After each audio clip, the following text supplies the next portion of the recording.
காணாமல் போனவர்கள் குறித்து மீள விசாரணை, லலித் குகன் தொடர்பிலும் நடவடிக்கை ஆரம்பம். பொதுமக்கள் பாதுகாப்பு அமைச்சர் ஆனந்த் விஜயபால சபையில் தெரிவிப்பு. செம்மணி புதைக்குழி விசாரணைக்கு அரசாங்கம் ஆதரவு என அமைச்சர் நலிந்த தெரிவிப்பு. செம்மணியில் அகலப்படும் எலும்புகள் சடதியாக புதைக்கப்பட்டதை போன்று காணப்படுகின்றன.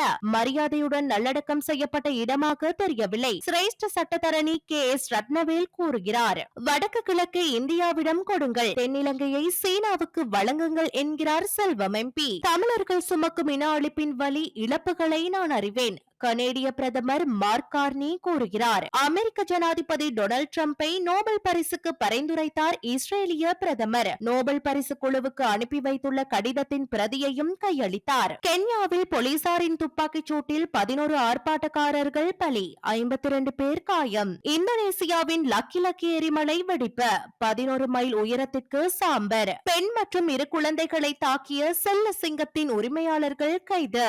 இன்டர்நேஷனல் லீக் T20 கிரிக்கெட் தொடரில் 8 இலங்கையர்கள். இந்த விடயம் உட்பட முக்கிய பல தகவல்களை அறிந்து கொள்ள இன்றைய நாளுக்கான வீரகேசரி நாளிதழின் மின்னிதழை வாசிப்பதுடன் மேலதிகமாக இணைக்கப்பட்ட பக்கங்களில் வெளிவந்துள்ள முக்கிய பல செய்திகளை mypaper.lk சப்ஸ்கிரைப் செய்வதன் மூலம் படிக்க முடியும். வீரகேசரி, எங்கேயும் எப்போதும்.